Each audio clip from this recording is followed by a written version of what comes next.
दोस्तों, आज हम आपके लिए लेकर आए हैं बड़ा ही आसान सा टॉपिक, संविधान सभा। आप सब जानते हैं संविधान को किसने बनाया? संविधान सभा ने बनाया। तो आज हम संविधान सभा पर इम्पोर्टेंट प्रश्नोत्तरी की बात करेंगे। तो चलिए बिना देरी के वीडियो को शुरू करते हैं। अगर आप चैनल पर नए हो तो चैनल को लाइक करो, शेयर करो एंड सब्सक्राइब करो। चलिए वीडियो देखते हैं। तो आज का हमारा पहला प्रश्न ये है कि 1922 में निम्नलिखित में से किसके द्वारा यह व्यक्त किया गया कि भारतीय संविधान भारतीयों की इच्छा के अनुसार ही होगा। आप जानते हैं जो 1900 से लेकर 1947 तक देखो भारतीय संविधान बनने की बातें हो रही थी, तो किन्होंने ऐसा बोला कि जो भारत का संविधान है वो भारतीयों की इच्छा के अनुसार ही होगा। तो क्वेश्चन का राइट आंसर क्या हो जाएगा? महात्मा गांधी। महात्मा गांधी जी ने क्या बोला कि भाई हमारा संविधान है तो हमारे अनुसार ही होगा। जाहिर सी बात है, भारत का संविधान भारतीय लोगों के अनुसार ही होगा। तो ये किसने बोला? महात्मा गांधी ने। अगला क्वेश्चन है कि 1924 में किसके द्वारा ब्रिटिश सरकार से ये मांग की गई कि भारतीय संविधान के निर्माण के लिए संविधान सभा का गठन किया जाए। फ्रेंड्स, हमें पहले क्वेश्चन अच्छे से समझना है, उसके बाद ही आंसर देना है।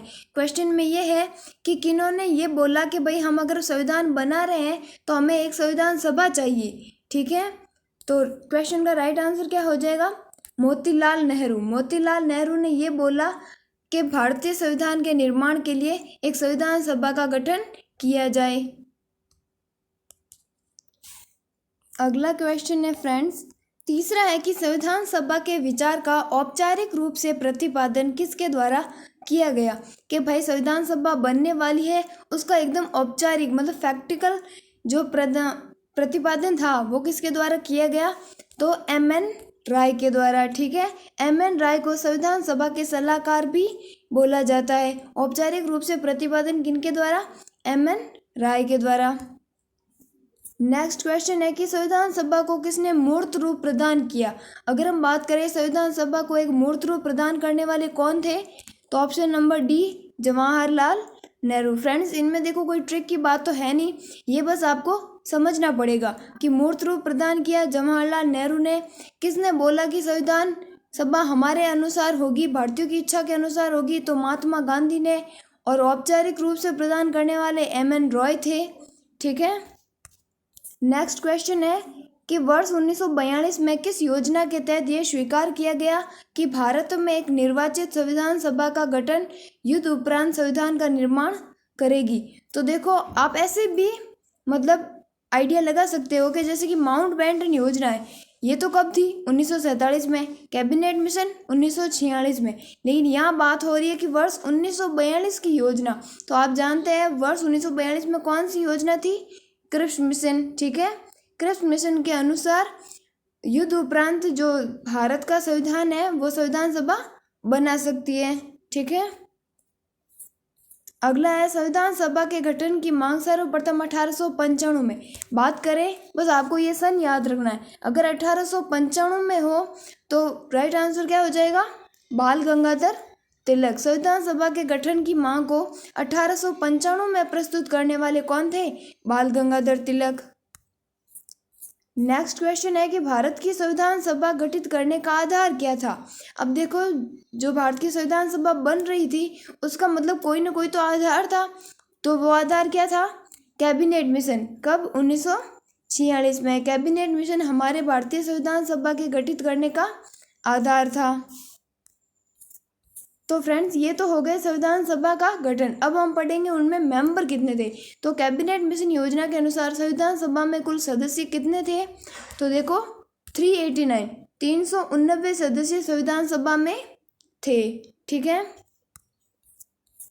चलो अगला है कि प्रस्तावित मूल संविधान में कुल सदस्यों का विभाजन किस प्रकार होना निश्चित हुआ।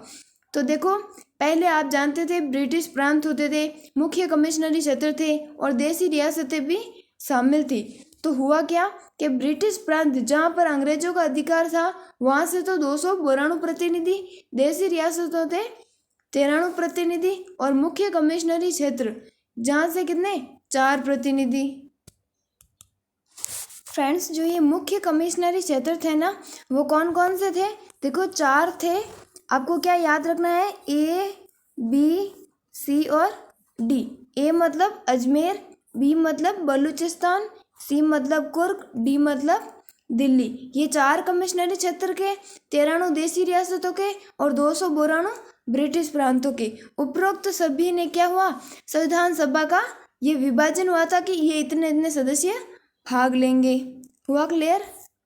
अगला है कि पुनर्गठन के फलस्वरूप, देखो जो हमारी संविधान सभा थी उसे पुनर्गठित किया गया, ठीक है, कि मतलब कोई सदस्य निकले, कोई और ऐड हुए। तो पुनर्गठन के फलस्वरूप 1947 में संविधान सभा के सदस्यों की संख्या कितनी रह गई? तो घट गई थी। पहले कितनी थी? 389, अब कितनी रह गई? 299। अगला प्रश्न है कि संविधान सभा में देशी रियासतों के लिए कितने प्रतिनिधि थे? अब बात हो रही है, देखो पहले देशी रियासतों के कितने थे, मैं आपको बता देती हूँ। 93 सदस्य, ठीक है, 93 सदस्य यहाँ देशी रियासतों के भाग ले रहे थे। लेकिन कब? जब पहली बार संविधान सभा का गठन हुआ। लेकिन अगला क्वेश्चन क्या बोल रहा है? देखो यहाँ एक कोष्टक में दे दिया पुनर्गठित। जब संविधान सभा का पुनर्गठन हुआ तब देशी रियासतों के कितने सदस्य थे? तो राइट आंसर क्या हो जाएगा? 70। आपको क्वेश्चन आराम से पढ़ना है, फिर ही आंसर देना है। अगला है कि कैबिनेट मिशन योजना के अंतर्गत संविधान निर्मात्री परिषद में प्रत्येक प्रांत की आवंटित सदस्य संख्या निर्धारित करने हेतु एक प्रतिनिधि कितनी जनसंख्या के अनुपात में था? आई थिंक फ्रेंड्स ये क्वेश्चन तो आपने पढ़ रखा होगा कि पर 10 लाख पर एक व्यक्ति। तो राइट आंसर क्या हो जाएगा? ऑप्शन नंबर बी, 10 लाख पर एक व्यक्ति को लिया गया। अगला क्वेश्चन है कि संविधान सभा में किस देशी रियासत के प्रतिनिधि ने भाग नहीं लिया? ठीक है, भाग नहीं लिया उनकी बात हो रही है। तो देखो जूनागढ़ वालों ने भाग लिया, कश्मीर ने भाग लिया, मैसूर ने भाग लिया, लेकिन जो हैदराबाद रियासत थी उसने भाग नहीं लिया। फिर उसे सैन्य बल के द्वारा मिलाया गया। नेक्स्ट क्वेश्चन है कि B.R. अम्बेडकर का संविधान सभा में निर्वाचन हुआ। तो फ्रेंड्स जो B.R. अम्बेडकर थे उनका निर्वाचन कहाँ से हुआ था? पश्चिम बंगाल से। आप ऐसे याद रख लेना, ब से बंगाल और ब से भीमराव, ठीक है। अगला है कि मुस्लिम लीग ने किस कारण संविधान सभा का बहिष्कार किया? देखो आप जानते हैं संविधान जब बन रहे थे तब मुस्लिम लीग भी थे, उन्होंने क्या किया कि संविधान सभा को बहिष्कार कर दिया। तभी तो संविधान सभा के लोग घट गए थे। तो उन्होंने ऐसा क्यों किया? क्योंकि जो मुस्लिम लीग थे वो अपने लिए एक अलग संविधान चाहते थे, ठीक है, इसलिए उन्होंने इस संविधान सभा का त्याग कर दिया। फ्रेंड्स इसमें आपको एक मैं आपको बताती हूँ कि एज इट मान लो आपने ये क्वेश्चन पढ़ा कि मुस्लिम लीग ने किस कारण संविधान सभा का बहिष्कार किया। कुछ की तो ऐसी थॉट हो गई है कि जिस भी ऑप्शन में उपरोक्त सभी आता है ना वो बिना देखे उस उपरोक्त सभी को क्लिक कर देते। लेकिन आपको ऐसा नहीं करना, आपको सभी ऑप्शन आराम से पढ़ने हैं फिर ही कोई आंसर देना है। डायरेक्ट अगर आप उपरोक्त सभी कर दोगे तो ऐसा गलत होगा, क्योंकि ऐसा होता है ना कि एक थॉट हो गई है कि भाई अगर उपरोक्त सभी आ रहा है तो आंसर वही होगा। तो ऐसा कुछ नहीं है, आपको क्वेश्चन पढ़ना है फिर आंसर देना है। अगला है कि संविधान सभा का चुनाव निम्न में से किस आधार पर हुआ? अगर बात करें संविधान सभा के चुनाव की तो किस आधार पर हुआ? वर्गीय मताधिकार पर। क्लियर? नेक्स्ट हम बात करेंगे कि संविधान सभा के सदस्य प्रतिनिधि थे। तो जो संविधान सभा के सदस्य प्रतिनिधि थे तो क्या वो जनता के द्वारा प्रत्यक्ष निर्वाचित थे या अप्रत्यक्ष निर्वाचित थे? देखो कांग्रेस और मुस्लिम लीग के तो नामांकित थे नहीं, गवर्नर जनरल ने नियुक्त किया नहीं, तो क्या थे? संविधान सभा के जो सदस्य थे, मैंने आपको बताया था ना 10 लाख पर एक व्यक्ति, तो वो क्या थे? जनता द्वारा अप्रत्यक्ष रूप से निर्वाचित थे। हुआ क्लियर?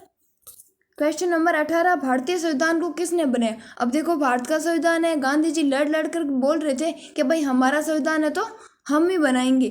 तो भारतीय संविधान को किसने बनाया? संविधान सभा ने। नेक्स्ट क्वेश्चन है कि संविधान सभा के लिए चुनाव कब हुए? अगर बात करें संविधान सभा के चुनाव की तो कैबिनेट मिशन कब आया था? 1946 में। तो चुनाव भी कब हुए थे? 1946 में। तो फ्रेंड्स अब मैं आपको बताऊंगी कि कैबिनेट मिशन क्या था। तो देखो कैबिनेट मिशन आया कब था, 1946 में। होता क्या है कि संविधान सभा के गठन हेतु जो ब्रिटिश सरकार है ना, उन्होंने 1946 में एक मिशन दिल्ली भेजा, और वो मिशन कौन सा था, कैबिनेट मिशन, जिसमें क्या होता है कि 3 सदस्य थे। कौन कौन, एक तो अलेक्जेंडर लॉरेंस, दूसरे थे स्टीफर्ड क्रिप्स, एक तो थे अलेक्जेंडर, दूसरे थे लॉरेंस और तीसरे थे क्रिप्स। ये तीनों इस मिशन के सदस्य थे, और इस मिशन का उद्देश्य क्या था, संविधान सभा का गठन। चलो नेक्स्ट, अगला है कि भारतीय संविधान सभा की स्थापना कब हुई। अगर हम बात करें भारतीय संविधान की स्थापना, तो आप जानते हैं कि संविधान सभा की पहली बैठक कब हुई थी, 9 दिसंबर 1946 को। उसी दिन संविधान सभा की स्थापना हुई। अगर दूसरी बैठक की बात करें तो 11 दिसंबर और तीसरी 13 दिसंबर, है ना, बड़ी इजी, एक एक दिन छोड़कर। अगला क्वेश्चन है कि संविधान सभा का प्रथम अधिवेशन कहाँ हुआ। अगर बात करें संविधान सभा के प्रथम अधिवेशन की, तो पहला अधिवेशन कहाँ पर हुआ था, दिल्ली में। तो option number D right. Next question है कि संविधान सभा के उद्घाटन अधिवेशन की अध्यक्षता किसने की। जब संविधान सभा को पहली बार उद्घाटन हुआ था, तो उस समय अध्यक्षता किसने की थी, सच्चिदानंद सिन्हा ने, क्योंकि ये सबसे वृद्ध व्यक्ति थे संविधान सभा के। तो आपको पता ही है, सबसे पहले बुजुर्गों को मतलब आगे किया जाता है, ठीक है। अगला है कि संविधान सभा का पहला सत्र कब हुआ। संविधान सभा का पहला सत्र बोलो चाहे संविधान सभा की पहली बैठक बोलो, कब हुई थी, 9 दिसंबर 1946 को। अगला है कि संविधान सभा के अस्थायी अध्यक्ष, अभी बताया था कि जो सबसे बुजुर्ग थे उन्हें अस्थायी अध्यक्ष बनाया गया, तो वो कौन थे, सच्चिदानंद सिन्हा। अब बात करेंगे संविधान सभा के स्थायी अध्यक्ष। देखो 9 दिसंबर को तो अध्यक्षता या उद्घाटन किसने किया था, अस्थायी अध्यक्ष सच्चिदानंद सिन्हा ने, लेकिन 11 दिसंबर को एक स्थायी सदस्य बना गया, तो वो कौन थे, डॉक्टर राजेंद्र प्रसाद, ठीक है।